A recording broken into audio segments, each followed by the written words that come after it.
Good morning everyone and welcome to this policy exchange event. I'd like to firstly thank our sponsors Travelodge for providing their kind support to this event, and also the bacon butties in the back of the room. It's quite a treat to have them at 10 in the morning. The event today, we're going to talk about unlocking the skills and growth potential of the unexploited sector in the UK economy. Before I introduce our panellists, a little context to today's discussion. Obviously, in the wake of the financial crash, politicians have talked a lot about rebalancing the economy. But what does that really mean? Are we talking about regional disparities? Are we talking about moving away from services to manufacturing? Are we talking about public versus private sector? And what about the effect of globalisation and the advancement of new technologies on the future of Britain and our workforce? The Conservative Party, George Osborne, has said it wants to push for full employment. But what does that really mean? There are some communities who are inevitably going to feel more isolated than others, especially more rural and coastal towns, whose previous industries may not any longer exist. And the questions, numerous questions in today's discussion, but what can politicians and business do to ensure that people don't get left behind? How can we make sure that all age groups, whether it's graduates, school leavers, an older workforce that may need retraining, are able to compete in what the Prime Minister talks about, the global race?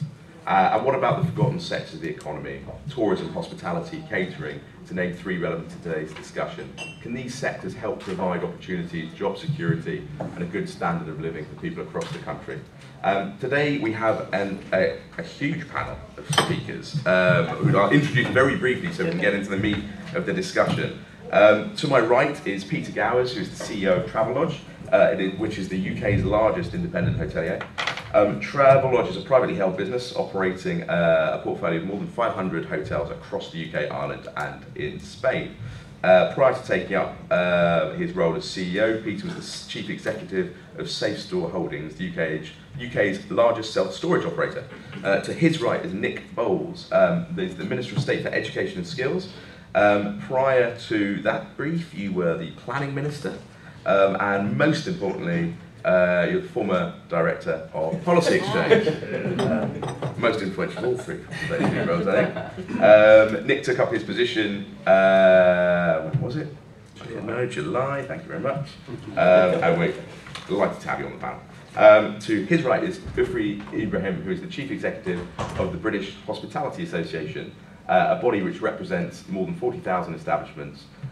Since joining the BHA, he has helped spearhead initiatives including the Agenda for 300,000 Jobs, the Big Hospitality Conversation, and the Hospitality and Tourism Summit. To my left is Dr. Gerard Lyons, who's the Chief Economic Advisor to the Mayor of London, Boris Johnson. He took up the role in January 2013, having spent numerous years working in senior roles in the city. He's also just written for a number of books, I think, but just the most recent book on the consolations of economics, which I can highly recommend. Plug it as much as you want. Highly recommend. There are no copies in the back of the room this time, but all decent bookstores. And to his left is the Baroness Neville-Rolfe. Baroness Neville-Rolfe was appointed Parliamentary Under Secretary of State for Intellectual Property at BIS in July. She's been a Conservative member of the House of Lords since 2013, and obviously was a very senior figure at Tesco before then, and was also before that worked in the civil service in numerous roles. So I'm going to ask Peter to kick off today's conversation. We're going to have 5 to 7 minutes from each of our speakers, and then we're going to try and open up to as many questions and answers as possible afterwards. So Peter. Well, thanks very much, Nick. Good morning, everybody. As Nick mentioned, we do 2.4 million breakfasts a year, so if anybody wants instruction on how to eat a bacon roll, I'm your man. At Travelodge, we are, as Nick mentioned, the UK's largest independent hotelier, and in that role, we've been out and about asking our team members what they want, all 9,000 of them. And I think one of the things that really comes across to us is the importance of having a broad-based economic recovery for this country. I've been fortunate in my career. It's taken me to the United States, to Asia, as Gerard knows well, and then of course back here in Europe. And as I travel around the UK talking to our team members now, it is absolutely apparent that while globalisation has benefited so many people, there is clearly a group that feels increasingly left behind. And we see more and more of those people in coastal cities, in the regional cities, in the towns across Britain, where oftentimes you are fighting campaigns. What we're looking for is a government that can deliver that broad-based economic recovery, and a government that can set up things that will deliver private sector jobs, which can increase social mobility, and which above all have a fighting chance of remaining in Britain regardless of your academic qualification level. There's clearly a huge drive by government to benefit people in high skills, high wage. That must be the right thing to do. But what happens to everybody else who perhaps doesn't have that economic background? And that's one of the things that concerns us the most. So in the travel and tourism industry, we're doing our bit. You may or may not know, as you walk out down Broad Street today, 1 in 10 of the people that you walk past will work in a travel and tourism related business. It accounts for around 10% of the UK economy. It's a £127 billion industry. It's a big business. And I can see from the surprise on some of your faces that that's new news. And it should be, because it's not promoted anywhere near enough. Now, what we need to keep it growing is not more things from the government in terms of handouts, you'll be pleased to hear, but what we do want is a real commitment to skills and development. At Travelodge, we've started to do our bit. We have a thing called our Junior Management Programme. It's our apprenticeship programme. We've got 30 of our current managers who come through on that journey. We're recruiting 55 more this year. That takes people as a real alternative to university to bring them through learning hospitality skills and diplomas to take them on a management path. And why should you care about that as people with political interest? I think you should care about it because it takes them into the tax-paying net. It makes them people with a stake in society, and that is by far the biggest challenge we face, is getting people to that level. And so at our programs, like our Junior Management Programme, like our Gaining Entry into Management Programme, which deals with people who perhaps haven't left school with great qualifications, but can come into management later and move up the career ladder, those kind of programs are helping us get more than 150, or just about a third of our managers today, have come through those paths. And that's on top of the 3,000 people we've recruited from the ranks of the long-term unemployed since 2007 through our partnership with Job Centre Plus. So this industry, which Ufi will speak about much more later, can do a lot to help the people that we need to help in Britain to gain a share in it. But I wouldn't be a good proper chief executive, Nick, if I didn't sort of, say, what do I want out of the governing party, would I? So I've got to do that bit. I think we're really looking for three things. I think the first thing is tourism is 10% of our economy, boys and girls. Isn't it about time we treated it seriously? Most other countries that take travel and tourism seriously have a minister with dedicated responsibility for tourism, or where tourism is a much bigger part of their responsibility. In Spain, in New Zealand, it's a cabinet rank job. In the United States, the Commerce Secretary chairs the Tourism Council. That's how important they treat travel and tourism. We need to take it seriously in government to champion it as an industry. We also need a government that will stand up for travel and tourism. I'm concerned as a chief executive that we're becoming a Downton Abbey Britain. We think people either have to be Mr. Carson or they have to be Lord Grantham. It's good fun for Sunday night television, but it's no way to run a country. We need to create a society where people think it's okay to serve but not be a servant.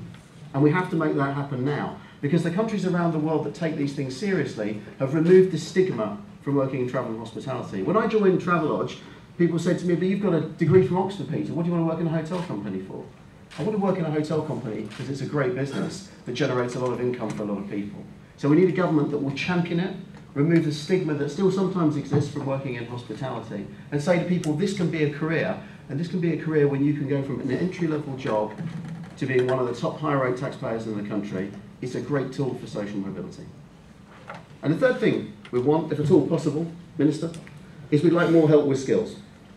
There have been great leaps forwards, I think, in terms of the apprenticeships programme, in terms of trying to drive that. We want to see that continue to keep going. It's a big part of what we do, and we'll perhaps talk about some examples later. There's a young lady working in one of our hotels called Lauren. She joined the programme at 19. By her own admission, she'd say, I didn't do a great job on my exams. By going through our apprenticeship programme, she's retaken her English and maths to give her a base of skills, sat her level 2 and level 3 MVQ diplomas in hospitality and leadership. She's an assistant manager at 21. I'm pretty confident she'll be one of your higher rate taxpayers before very long. That's the journey you can put people on with apprenticeships. Keep that going, please. The other thing we'd like you to think about maybe, and perhaps more widely on the panel, is what can we do about people who are later on in their careers who need help with retraining. What I'm seeing more and more in my own team, in Travelodge's 9,000 people, is people who maybe didn't take their chance at school, maybe they didn't do as well in their exams, maybe it wasn't, they didn't realise how important that was earlier in their careers. And the world has changed around them, and now they want to get on a ladder with a higher skilled job to earn more money, but they can't. Because to step out of employment and back into training as you get older is increasingly tough.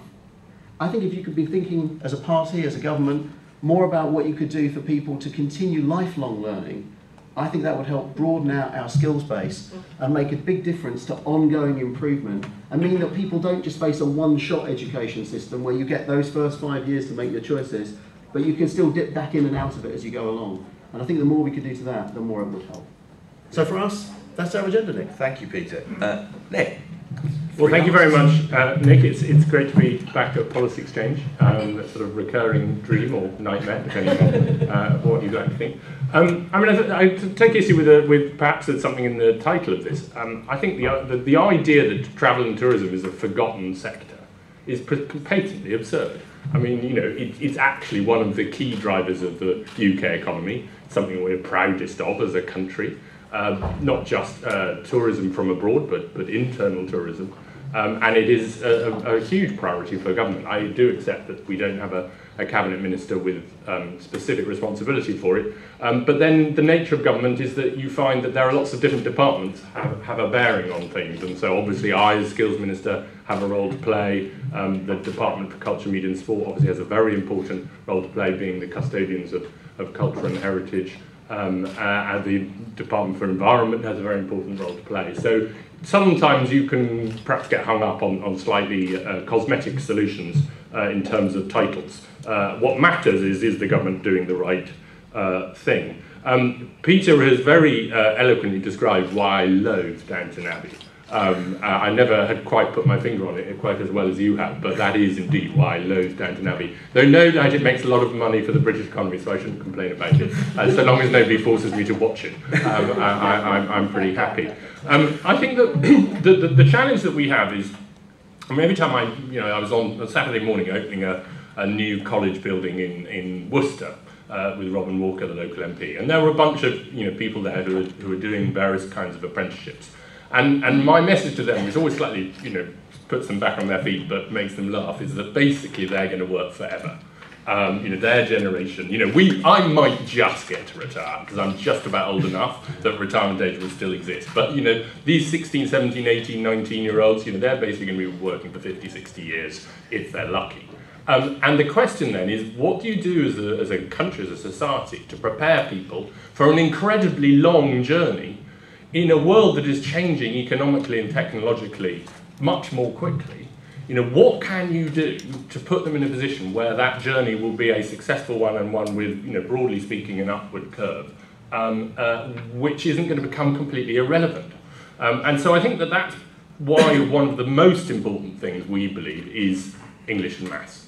Because what I sense, and certainly I don't know about your industry in a sense, but I could imagine that it was probably possible once upon a time to work in a hotel and to have pretty low reading, writing and numbers skills.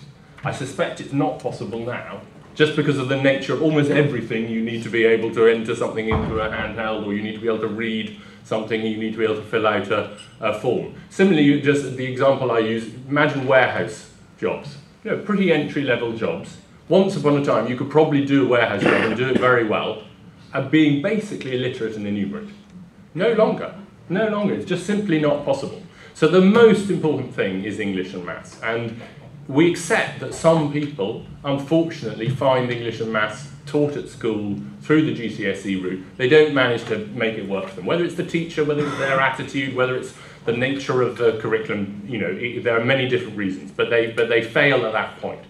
It's incredibly important that they're not then allowed to stop, that they must continue to try and acquire those skills through whatever route. It may be, if they've only just failed to get their C, it may be then that they retake the GCSE, and that is something that we said that should happen for people who go on to FE in that situation.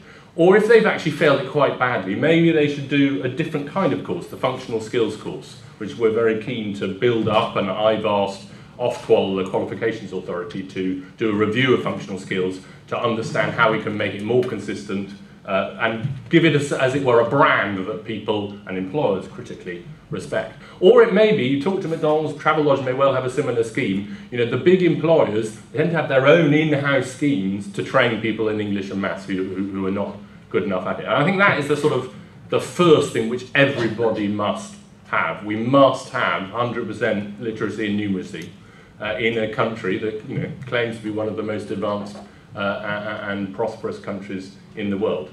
Then the second step is how do you get that further education, that further training? And I guess that the key shift that we're trying to make, and I accept that it has posed big challenges for the further education sector, is that ultimately we don't think that politicians or, bluntly, principals of further education colleges are going to be able to anticipate what is the kind of training and education that will prepare somebody for that 60-year unpredictable journey. We just aren't, we're just not sufficiently in touch with the changing demands of work. Who is in touch with that? It's the employers.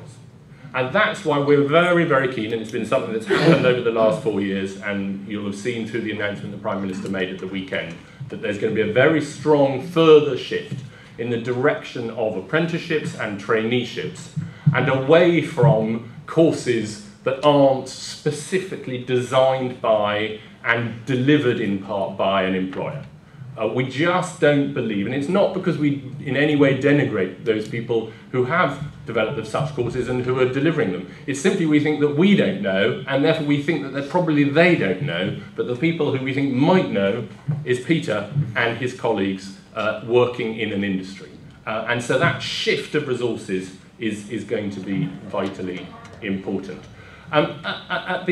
At the end of it, you know, I think Peter asked a very interesting question about lifelong learning, because if there is this 60-year unpredictable journey, is everything that you learn up to the age of 21 really going to be enough for the rest of that journey? It doesn't feel likely. I have to say, I've done no continuing education, and it probably is beginning to show. But as a politician, you can sort of, you know, flangle your way out of it. But I'm not sure if everybody else is going to do that. The difficulty is what you do with government money. And I do think that in our very constrained environment, it is right that we focus the scarce and reducing resources on the start of people's lives. Because we know that if people get into the habit of work, that then it's easier to keep them in work and they can make those decisions. But that shouldn't mean that there is no opportunity for lifelong learning. And so therefore I think we are going to have to look closely, we started down this route, at applying the student loan system that has worked very well at expanding participation in university, including among the most disadvantaged groups. We need to look at expanding that so that people can access it more or less at any point in their lives to do courses that are going to actually help them continue to be employable. So that, I think, is the direction we'd like to go in. We do need to win an election to be able to do so. So hoping to get some of your support. Thank you. Thank you, Nick. Ufi. Okay, I'd like to take it to a slightly higher level, if I may. I'm going to just ask you to focus on the world for a moment. In 1980, according to the United Nations, worldwide, there were about 280 million international trips. In 2012, forget last year, I'll tell you the figure last year, we surpassed 1 billion international trips worldwide. Last year, we surpassed 1.4 billion international trips worldwide, according to the United Nations. That is the growth of travel and tourism across the world. It is one of the fastest growing, most lucrative export industries on the planet. In terms of jobs worldwide, our accountability, according to the World Travel and Tourism Council, is way in excess of 10% of global employment. And that's just direct jobs. The multiplier effect of this industry is also significant. Now we'll come down from that global platform to the United Kingdom. And in the United Kingdom, this industry is the 4th largest employer in Britain. We employ just under 3 million people in the United Kingdom.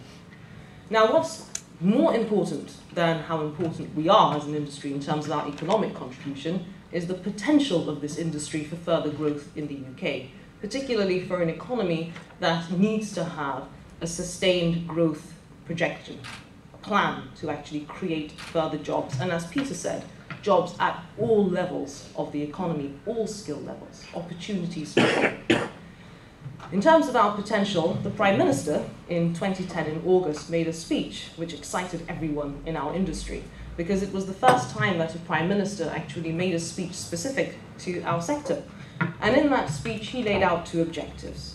The first objective he set out was that tourism should be in the top 5 of the most visited nations on the planet. At that point in time, we were 6th. So he wanted us to be back up in the top 5, understanding that there was an opportunity for us to grow our market share of this phenomenal growth of global travel and tourism, as I said, growing at faster pace than others. The second objective he set out was that the United Kingdom should get a better balance between outbound and domestic tourism. There should be more people that stay at home and take holidays at home. Why not? And actually ensure that that economic sharing would be across the entire United Kingdom, helping to regenerate coastal towns, rural towns, all urban centres across the country. 2 very admirable objectives, I'm sure you will agree. We did, certainly at the time. In fact, we were so excited by the Prime Minister's objectives that we took those objectives to Oxford Economics and we said, can you do some scenario analysis for us and tell us what we would stand to achieve in terms of jobs, GDP, and exports growth if we were to attain the Prime Minister's 2 objectives. We decided to actually embrace, at that time, the jobs output as the mission of our industry.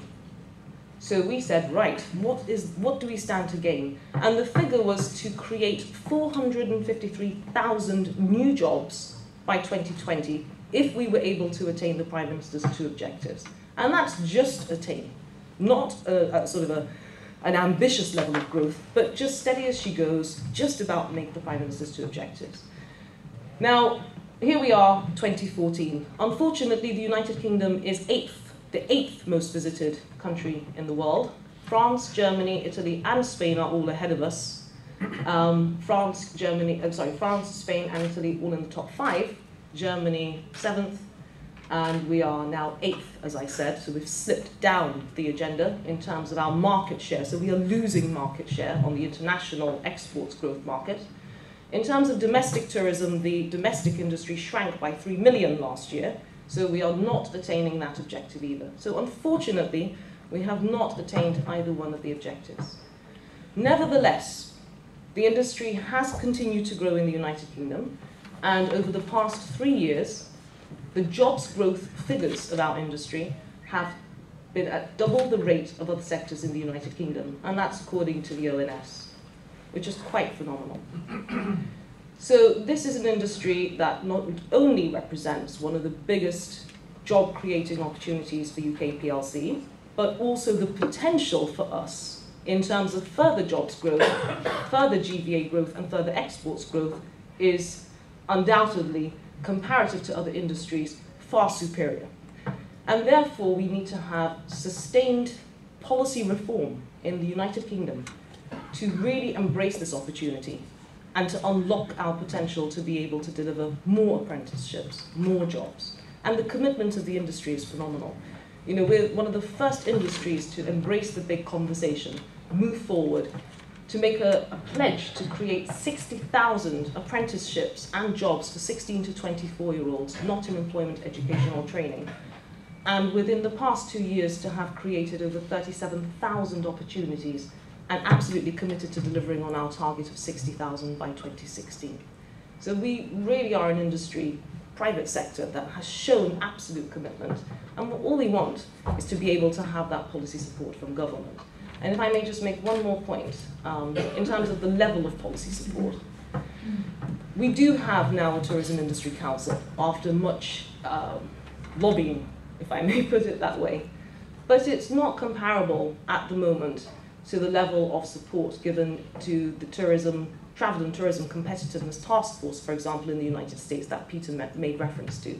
And the reason for that is because it was an executive order by President Obama himself that led to the creation of the Travel and Tourism Competitiveness Task Force in the United States. And the President of the United States continues to hold accountability for the delivery of that group of officials in the United States. And I think what we need in the United Kingdom is for Nick, who is now co-chair, together with Helen Grant, they need much more support from a much more higher level of support in government, more ministers around the table moving forward, should, of course, you be in power past the next general election. We want to see, no matter which party, we want to see that continue and to grow the support and to be treated as an industry reflective of the potential that we stand to offer the United Kingdom. Thank you very much. I'm going to move straight on to Gerard. Good morning. Great pleasure, great honour to be here this morning. My comments follow naturally from the three previous speakers, although Peter and Ufi have touched very much on the travel, tourism type sectors. But when one looks at the title of the session, the unexploited sectors in the economy, I think it's much more than that, although that sector naturally is very important. Although to begin with, I have to say that one of the biggest growth sectors in the London economy in the last few years has been the tech sector. All politicians are trying to claim credit for it, although as Boris said, none of them had much to do with it. But that's not just here in the UK. I remember when I used to visit India, one of the big growth sectors everyone internationally would look at in India was the whole IT sector. But when you used to go to Mumbai and Delhi, they would say the only reason that sector grew is because the government didn't even think about it and therefore didn't regulate it at all. So when we actually look at trying to manage sectors, I think it's important to say that we need to not try and micromanage, but very much is about creating an enabling environment. And often that's a government hands-off in many areas, as well as helping where it can. But I'd like to follow that by just touching on three things. One, the top-down. Second, empowering. Third, London. As has already been touched on, the global economy is changing. Nick touched on that, Ufi touched on that. But it's changing in a phenomenal way. More so, I think, than really people appreciate. 32, 62, 74 are three figures I always think worth bearing in mind. $32 trillion was the size of the world economy at the beginning of this century.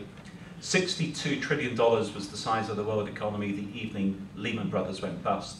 And $74 trillion was the size of the world economy at the beginning of this year. Despite the biggest financial crisis in 80 years, despite Europe's recession, America's recession, our underperformance until recently, the world economy has continued to grow. And it's continued to grow because of new players on the scene. And when we look at any sector of the UK economy, current or potential is about placing ourselves in that changing, growing global economy. There's perspiration, as I call it, around the world, new people, new markets, new middle-class consumers we need to sell into. Also, in terms of what's been touched on, maybe one of the things that the French and the Germans have done in terms of tourism is realizing that the Chinese have been one of the biggest growth markets in recent years, and the most difficult part of Europe for Chinese tourists to get a visa to visit has been Britain until recently. So we need to appreciate the perspiration, the changing global middle class. Inspiration, there's innovation taking place globally. I just listed the sectors that think there is a new industrial revolution happening in their sector. The green sector, genomics, artificial intelligence, robotics, nanotechnology, connectivity, even waste, as well as health. How many of those sectors can we in the UK expect to do well on? And then there's trade. The great thing about Britain is that in the past, we've always benefited when global trade has picked up. Global trade is set to pick up even more in the future, but it's not just from east to west, it's what we would have called south-south trade.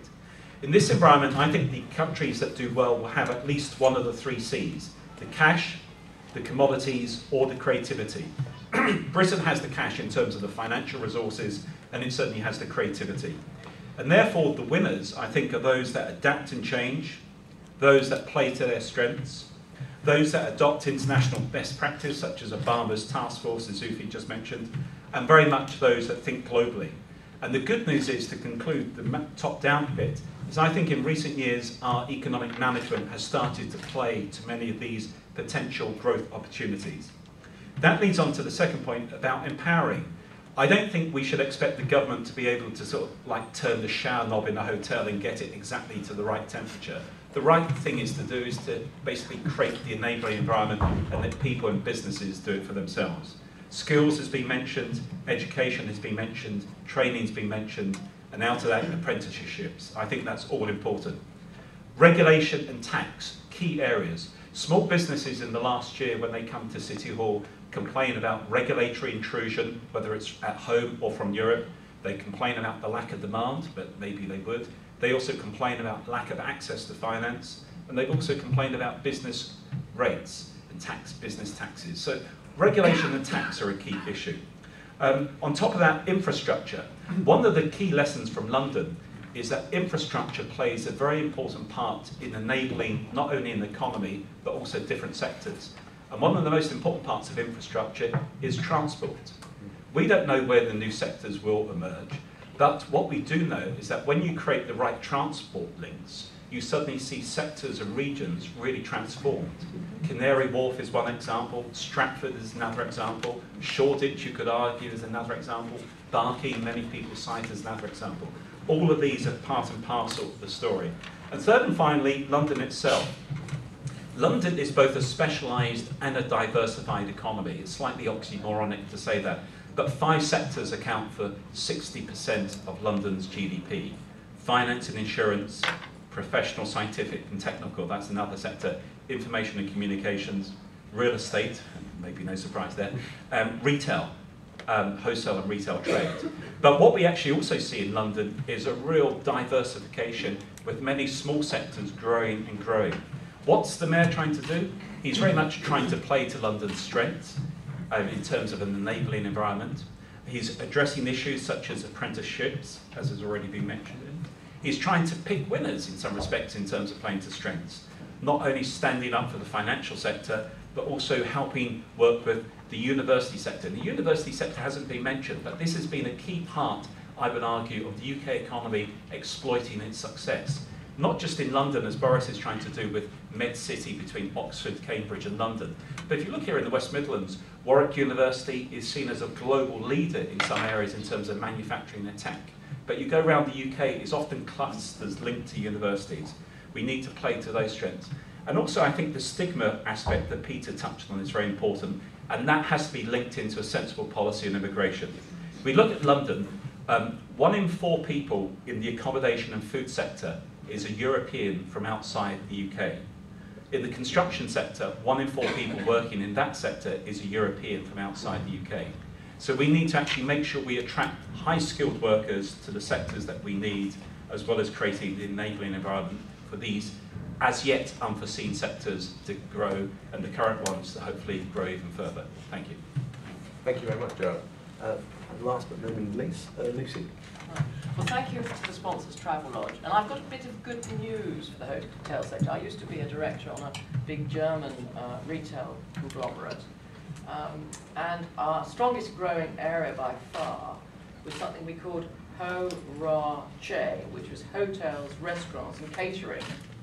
And this was because with the natural move of people to do more leisure and go around more, this was a sort of serious growth area. And I think these sort of underlying economic trends are often as important as the great politics that we talk on panels like this. I've just joined the government as a business minister, so I'm a rather unusual character, a business minister who actually knows about business, actually in the business department and right across the business department, obviously not just. I've got my, yeah. Although I have to say my colleagues often came from business originally. So, and I'm the only person with blue hair in the House of Lords, but I am working on it. Now, when I was asked to sit on this panel, I thought I should inject a word of caution, which to some extent suggests what Gerard has just been saying. You know, what are the most exciting examples of forgotten sectors when it comes to growth? Now that looks suspiciously like asking politicians to pick winners, pick industrial winners. And I'm always sceptical about that. You know, don't invade Russia is a good example from history. And you know, history teaches us that politicians, as you were saying, aren't terribly good at predicting the growth areas, although often the evidence is there. But I don't think government, and I've worked in government before, necessarily get that. So I'm with Nick. You know, let's celebrate the broad-based economic recovery. You know, handouts. Let's encourage training and social mobility and all those things.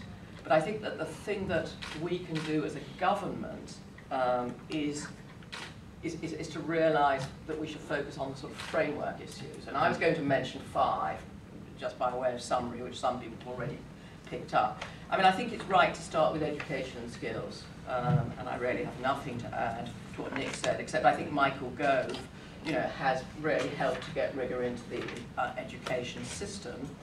And I'm very much looking forward to having more apprenticeships, more linked into business expertise, which seems to be the way ahead. Again, just to mention the Germans, they've got a very long-standing, a rather good way of doing this. We can't move to that, but I think we can learn from these business links, particularly to STEM industries, which are so important. So a very, very important. Second one, close to my heart, is to have the right legal framework, so for the enforcement of contracts, the protection of rights. Having a reliable, honest legal system is one of the great things we have in the UK.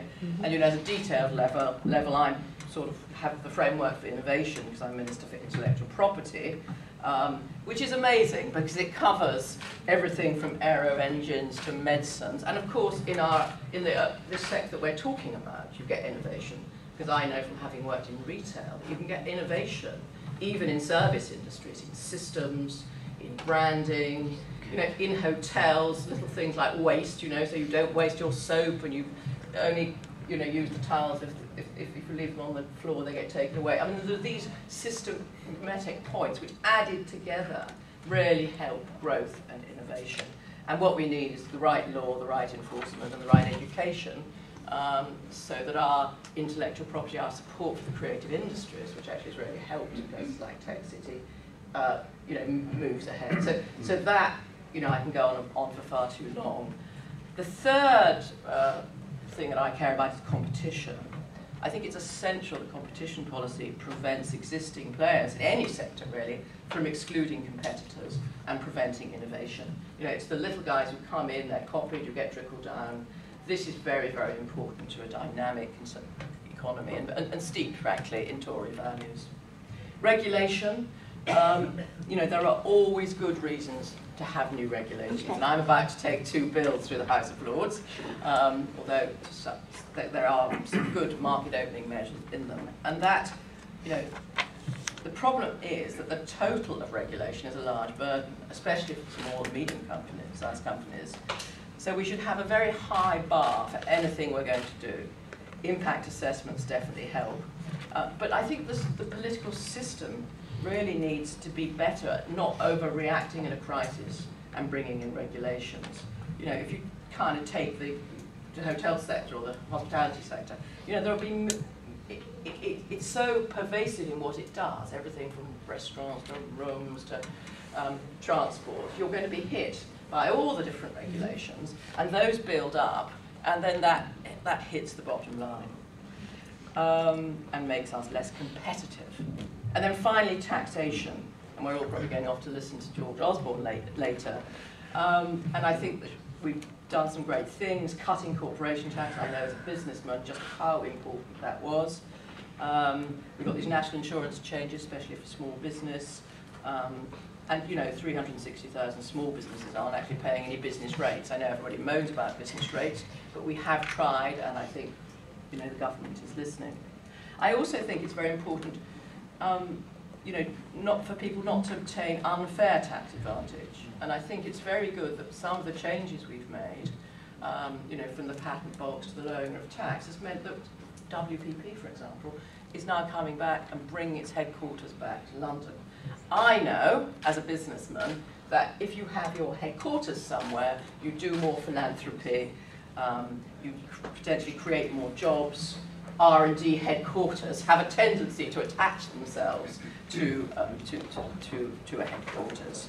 So, we've got more to do, but we're 10th in the world in the ease of doing business. I've operated in lots of different countries, and I know setting up business here is on the whole a lot easier than it is elsewhere. So I should perhaps move on finally and say, there are industries where the government can be a big player. I mean, I'm not sure it is hotels, and I don't think we need to own hotels to have a brilliant hotel industry. But obviously, we do need to be involved in infrastructure, in energy and so on. Having said that, I'm a huge fan of Crossrail. 15 billion cost, 42 billion benefits. You know, this is a very seriously successful infrastructure project. But our third airport, we haven't exactly been, as rapid as perhaps we could have been, nuclear reactors, etc. I think my advice is we need to have a long-term vision about these important infrastructure issues. And of course, they matter enormously to the service industries that serve consumers.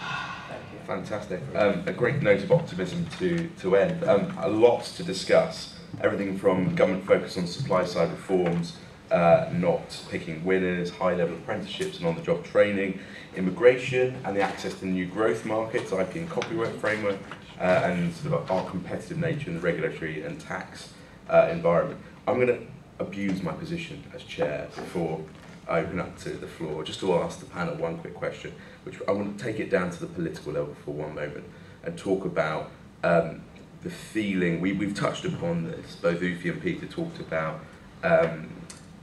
areas of the country where previous industries no longer existed, where there are no university campuses, and there's this a sort of great feeling of sort of disillusionment, disaffection, and disappointment with the political elite, which you're seeing in the growth of other parties potentially.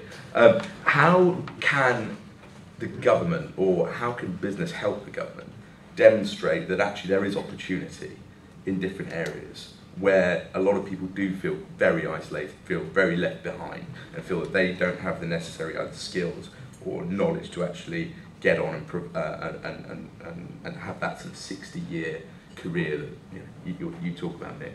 I don't know if you want to try and take I mean, I guess the one other thing I'd add as well, is making sure that everybody has, critically, a good command of English and maths is the most important thing of all. But actually, the one that I didn't mention, which I think is pretty close to the second most important thing of all, is high-speed broadband.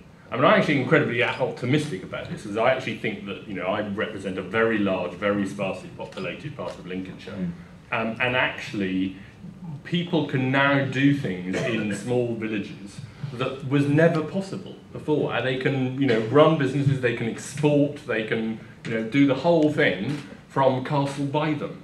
And they don't ever have to go anywhere much, or maybe they go once a month to have a few meetings. So, but it only is going to work if we do have broadband that is genuinely high speed and mobile coverage that is genuinely total. And that's why Sajid, I think, is exactly right to focus in on this question of mobile not spots, and whether we can't force the operators to actually sort of share coverage in those areas. Because in a sense, the best message of all to places that are, as it were, I mean, in a sense you're talking about communities that are classically at the end of the line. Yeah. And the best message to them is to say, the line that you're at the end of, it's no longer the line that matters. The physical road is no longer the thing that really determines whether you have economic opportunity, whether you have access to markets, whether you have an ability to create and develop and trade. And if we can make that true, and it isn't yet true, then I think we can start helping those communities. Fantastic. I am going to open up to questions. I'll take 3 at a time. If you wouldn't mind just saying who you are, who you represent, and please keep it to a question rather than a 20-minute statement. That'd be great. So I'll take a gentleman there. There's a lady at the back there, and a gentleman at the far right. Thanks. Tom Fox, Unlimited. We support social entrepreneurs, and we're part of the Social Economy Alliance. Question to Nick on his point about the right skills for a future economy. The emergence of social enterprise and social entrepreneurship in the economy has come in parallel with the shift towards self-employment. BIS statistics show that 15% of SMEs now are social enterprises. Other statistics show that 20% of people who want to start up a business would choose to set up a social enterprise. But it's largely hidden. It's largely lumped together with the third sector. It's kind of over there with charities. And our sense is that that BIS, and it's not really seen as a vibrant and valid part of business itself. So other people are recognising this. We've got a group of employers now who are coming together to define to build an apprenticeship for social entrepreneurship. Question is, how do we get that shift so that the social economy is no longer seen as that kind of marginal thing over there, but actually it's something that businesses and entrepreneurs are increasingly interested in. Thank you very much. Lady behind you. Yes, hello, I'm Jill Clark, I'm a member of the Conservative Party. I'd just like to ask the panel what they think about the speed with which infrastructure can be implemented. I was a local councillor in West London during the 1990s, and I, more than anybody, knows that Terminal 5 took 19 years to bring into being. Crossrail has taken, frankly, forever, and the decisions over Heathrow are just going on, or the next decision on airport, it's just going on forever and ever as each election comes and goes. Sure. And I just wonder if I could have your opinion. Sure thing. And gentleman, where is he last? Far right over there. Thank you, Mr. Chairman. Francis Lancaster from Worcester. I'm a great traveller. Why would I want to holiday in my own country, staying at a rubbish hotel at an inflated rate? I used to be a teacher. I'm now a present small-scale landlord and even smaller-scale property developer. Nick talked about meeting youngsters in Worcester who he said are going to work for 50 or 60 years. I rent rooms to youngsters who clearly intend not to work for 50 or 60 years on housing benefit. Yet when I do stay in hotels in my own country, most of the staff are clearly not British. Now, since I was a guest worker in 3 countries, Finland, Germany and Kuwait, I have no hang-ups about that.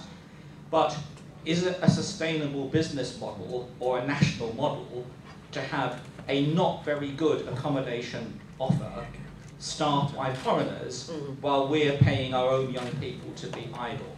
How can you break free from that? Sure. Thank you very much. Okay, I'm going to ask Nick to take the recognition of social entrepreneurship, Gerard to take infrastructure speed, and Peter to take the last question.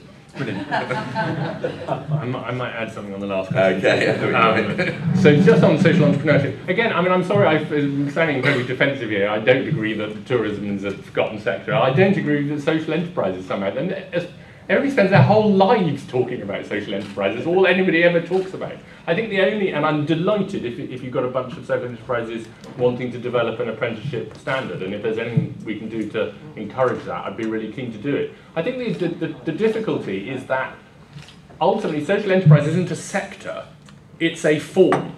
Okay, it can, you can be a social enterprise in the tourism sector, you can be a social enterprise in the IT sector, you can be a social enterprise in lots of different sectors. And so therefore, you want to be a bit careful. You don't want to assume that all social enterprises have necessarily common interests or problems, or the people they should be hanging out with are other people in the same sector, not necessarily other social enterprises. That's not to say that social enterprises don't also have particular issues related to their form, but I think that it would be a mistake to think of it as a sector. But if there is anything we can do, particularly on apprenticeships, then I'll be delighted to work with you on that. Gerard, how do we take a leaf out of the Chinese book? Okay, infrastructure.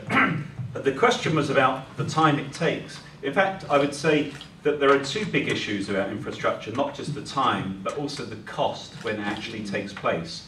And the latter point is often overlooked. In fact, we do infrastructure not only more slowly than most other places in the world, but when we actually do it, we do it more costly than other places in the world. In fact, the French, for instance, do it significantly cheaper than ourselves. So the whole supply chain on infrastructure needs to be addressed, because the cost issue is a concern. Now, you could say the cost issue indirectly leads into the time issue as well, but they are 2 very important issues. Timing, well, Peter Lilly said roads don't vote, so basically the first thing that you cut infrastructure. Alistair Darling cut infrastructure when he passed it on to George Osborne, and George has found it difficult until recently to find more money for infrastructure. So it's the easiest place that gets cut as well. What can we do? It's not just the planning process that slows things down. I think it comes back to the point Lucy mentioned about vision. We need to have a vision in terms of what needs to be done, and basically move on with it. Now, monetary policy was almost taken out of politicians' hands as the Bank of England was made independent. there is an argument to say, and I remember putting forward this about 4 or 5 years ago along with other people, that you need to change the way infrastructure is planned to try and depoliticize it. Obviously, there needs to be accountability, because people need to be able to have their say. Politicians need to be able to actually stand up and either justify or be criticised for what's about to happen. But the important thing is to try and move it out of a 3, 4, 5 year electoral cycle. That's very difficult to do. On the airport, yeah, look, more UK regional airports use Amsterdam as their hub. I've been at meetings where I've been told if we build a new runway at Gatwick, once it's built, then we can actually start the whole debate again, because the last place you want to build a runway is at Gatwick for long-term needs. So you need to have a sensible thinking, and if you need to therefore have a top-down view about what's necessary, it again comes back to the vision, and then we need to empower properly so decisions are taken quickly. Thank you. Peter, last question. Well, it's a great question. There's 2 points. The first, I think if I just paraphrase slightly your 2 questions. First question, why would I want to stay in the UK in a rubbish hotel? Well, you wouldn't, would you? That's just stupid. And you don't need to, because the UK's been investing literally hundreds of millions of pounds renovating its room stock. So between ourselves, we're spending roughly £1 million a week right now renovating our rooms. Our lead rivals are doing pretty much the same. I think the answer is you can get a great value hotel room in Britain for not very much money these days. And I think the fact that you can is probably one of the reasons why Travelodge, which you might think of as the quintessential budget brand, put up 17 million people last year. So, you know, I think people are travelling in the UK, and the domestic tourism sector is overwhelmingly the biggest. It's far bigger and more important to the economy than even international inbound is. So I don't think you need to do that. Why should you want to visit Britain though? Because it's a brilliant place to go. I think we hide our light under a bushel here. I walked the other day, I was in Birmingham for something else, we hold our annual conference in Birmingham too, and I walked from the NIA back to our hotel at Newhall Street along the canals. If this was not called Birmingham, if it was a European city, we would be raving about it and saying how amazing they've done a job of regenerating the canals. If you go to Manchester and hang around out in the central squares in Manchester, if this was a European city, we'd be raving about it and saying what a brilliant place it is. We've got a natural disease in Britain to do down the country. It is a fantastic place to visit. The guidebooks fill pages and pages. I've been to lots of other countries in the world, and you can't match a lot of the stuff that we've got here. So I think you should be delighted to holiday in Britain if you can find the right room. And on your second point, which is the second point is a great question. I know you posed it very provocatively. I'm delighted to have people from outside the United Kingdom working in my hotels. I've got some of them here in the room today. I've got some fantastic managers who've made a decision to move from another part of the European Union to be here. I make no apologies for hiring them. I make no apologies for having them here. I think they make a great contribution to Britain. I think people who denigrate people who come to Britain do the whole country down and make us look intolerant, and I think it's daft. I think we need to have a sensible immigration policy that recognises that there are jobs in Britain that are well done by people who want to move here. And I too have been an economic migrant. I've enjoyed it. I expected to put something into the communities I went to, and that's what our people do. The bigger question you should be asking is, why is it that my application books aren't full of people from Britain applying? That's the question you should be asking as political figures. And I'll tell you one of the reasons. It's Downton Abbey Britain. It's because people sit there and I have the heads of big unions saying, degrading people in hospitality as McJobs. That's not what happens in other countries. You have political leaders in the United States who will wear with a badge of honour the fact that they waited tables in a restaurant or worked in a hotel cleaning rooms. If you go to Asia, they're funding tourism investment colleges because they think it's important. If you go to lots of places in China, in Nanyang University, which is, I was working in China too, in Nanyang University, they have a whole program designed to get people on the path to hospitality management. Think about that. Think about that when you're denigrating the sector, when you hear people do that, correct them, because that's why you don't get those people applying. Because people say, well, why would I want to do it? And they should want to do it because it's their path to social mobility. Because while we all want jobs, which are all fantastically high skills, like biotech, like working in financial services, while we all want that, that's not for everyone. And the big question is how to get them to see it as a career, which is what it is. Can I just add something to, because there's one other point which you made, which I thought was very, very good, which is that you said that you were letting rooms to some young people who didn't necessarily look as though they were hungry for work. And I hope that it hasn't gone unnoticed what was the key element of this announcement that the Prime Minister made at the weekend, which is that, and it's a controversial one. I mean, I had a very, very testing interview on Radio 5 Live last night about it, which is that we do not believe that we should, as a society, say that it is okay to leave school and start your life, that long 60-year journey, not working and receiving money. Because once you get lodged in your head that that is a way to you can go through life. Getting off that route is going to be really, really hard. And it is no charity, it is no compassion at all to send people the message that that's okay. And we're basically saying it's not going to be okay.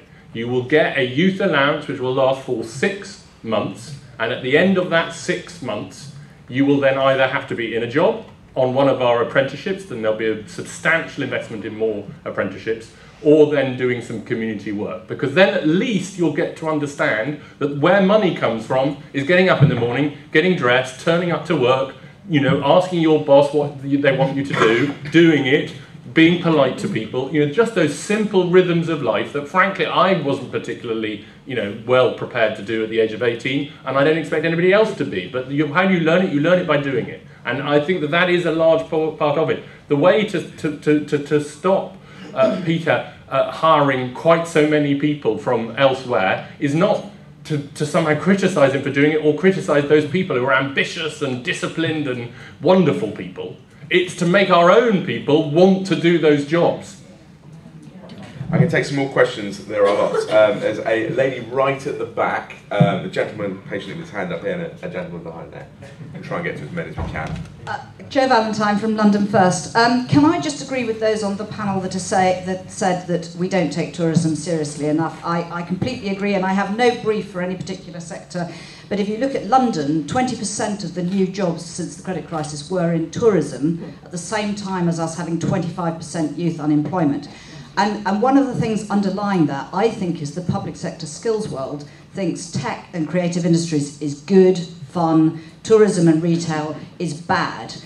So I'd love comments from anyone on the panel about that point. And also, could you please sort out airports when the Airports Commission reports, and Chinese visas as well, tourist visas. Thanks. Thank you. The second question up was the gentleman at the front here. Thanks, Mike Leonard from the Modern Masonry Alliance, the brick and block manufacturer. So we're not hospitality, so I feel a bit of a fraud here, but we did build your hotel, so maybe we could get I just wanted to put a plug in really for skills and the Get and Building campaign, which we've launched, which talks a lot about skills and trying to get people into what we believe is one of the most meaningful occupations and likely to absorb a lot of the 50% of young people that are going to have to go into vocational employment in the future. But we want a big step change, Nick. We want, with 200,000 apprentices to replace the 200,000 young people under 20 that we lost in year one of the recession.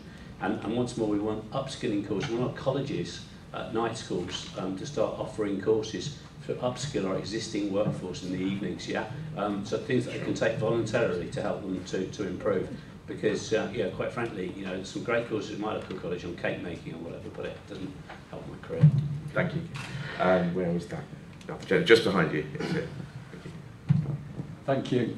Gary Hickton, PPC for Nottingham East. You're absolutely right, Peter, that we do have a Downton Abbey society, and that's funded by the unions and the Labour Party.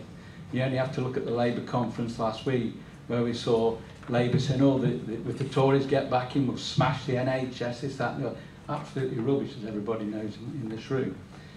But I've worked in warehousing for 25 years. I worked for Co-op, and you can actually get a job in the warehouse with a very limited education, as long as you can put two numbers together. You have a Talkman and a headset, and away you go. As long as you can pick boxes, you put it into a cage, and it goes out to the stores, and that's it. But the thing is, there are warehouse people there who want to aspire to be managers and leaders, but they came out with very little qualifications, and they overlooked. So how, as a party, are we going to inspire these people to get out there and become high taxpayers, earning the good money, and become natural leaders? Okay, 3 questions there. I'm going to ask you for you to take the one on basically tourism not really sexy enough. Lucy, do you want to take the 9 course question? And then do you want to, whoever wants to chip in on third, more than welcome to. Okay, so tourism and sexiness. Well, I have to say that one of the, well, first of all, hands up. I think that as an industry, one needs to also look in the mirror and say, what could we do to actually change the perception? And I think historically not much has been done in this respect, but now things are changing and our industry is absolutely out there and making a lot of noise. We're here, aren't we, Peter? And we're going to be everywhere. making sure that everyone understands not just the economic contribution we make, but the fact that every one of the 3 million people in our industry actually serve Britain every single day, every minute of every day. We are Britain's unsung ambassadors. We welcome guests from international guests, diplomats, business people, investors. We serve those people. And it's time to actually sing the song of the unsung heroes, and that's what we're going to do more and more. And in terms of inspiring the next generation, I don't think that that's an issue that only relates to the hospitality industry. It relates to most of UK PLC, actually, and also, I'd argue, government too. There has been a breakdown of trust between young British people and the establishment, the institutions. And I think that we all have to work together to actually inspire and excite and engage young people in Britain. And that can only come about through win-wins. So the private sector here is a private industry who is standing up and saying, we're going to go out there, we're going to shout, we're going to celebrate, we're going to excite, we're going to inspire. We've got fantastic programs, as I said earlier, like the Big Hospitality Conversation, and we're going to do all of that. But we do need policymakers to meet us halfway. We need that additional support for apprenticeships, especially to engage the SME. 80% of our business are SMEs, and they also need an opportunity to be able to engage. So we need government to meet us halfway, but only on policy, nothing more. As I think Peter said it right at the start, we don't want any handouts. All we want is to have a competitive Britain, a Britain that can compete on price. For example, in the United Kingdom, we pay 20% VAT on accommodation and attractions, compared to France and Germany and others, which all apply a reduced rate of VAT for their industries. We have a visa problem. All we want is government to remove the barriers, allow that growing international markets, as I said earlier, from all around the world to come to Britain, particularly the Chinese. If more isn't done on reform for Chinese visas, for example, Britain's target to reach a £100 billion bilateral trade target with China is going to be hindered because of this industry. And it's that kind of connections, linkages that our industry facilitates that we will continue to shout about. And we want government, as I said, to meet us halfway on all of that. I'm going to ask Lucy very quickly to come back on the sort of adult retraining night skill point. Yeah, I think Nick's spoken a lot about that, however, and I won't repeat the excellent, passionate points he's made. I think a couple of thoughts. One is, I think it's partly down to individuals learning from the internet, taking advantage of the lifelong learning, the great training and skills that you get amongst big and increasingly small employers. And an interesting angle that may come out this week is I think the welfare system is beginning to encourage that a bit more. So you've got universal credit, and that will allow you to go in and out of work a bit more rather than, you know, staying on benefit because that's the only way. And, you know, training it can be part of the things that you do when you haven't got a full-time job. So I think all of that helps, and that we need a highly educated society if we're going to compete in the world. And on Joe's point, I was in the Competitiveness Council last week, and it's not just retail and hospitality versus the rest. The truth is that industry is now becoming integrated. So manufacturing also involves services like washing machines and computers, and hospitality and retail, you know, are beginning to be involved in the innovation, in the supply chain. So you've got the two actually coming together, and this is an opportunity, to my mind, for the service industries who can do so much. I'm going to try and take 3 or 4, my goodness, 4 questions because we are running out of time. Oh, no. We've run out of time actually, but I'm going to take 3 or 4 questions clustered together and then open it up to the panel. There's that lady at the back and the gentleman at the front to start with. First of all, I'd like to say I'm staying in a Travelodge hotel and I've had great service. So. Wait, are you a member of staff from Travelodge? I'm not, actually. I've just been next door in the Benefit Street meeting, and it seems to me that the gap comes between people, school leavers, who don't know where to go, they don't know where to get these fantastic new apprenticeships, they don't have a career path, and they don't have the aspiration. So what I want to know from the panel is, how do you personalise the system? How do you get so that every child leaving school has a career path, knows where they want to go, and can go and take advantage of all these great new apprenticeships? Fantastic. Gentleman at the front who's been patiently waiting.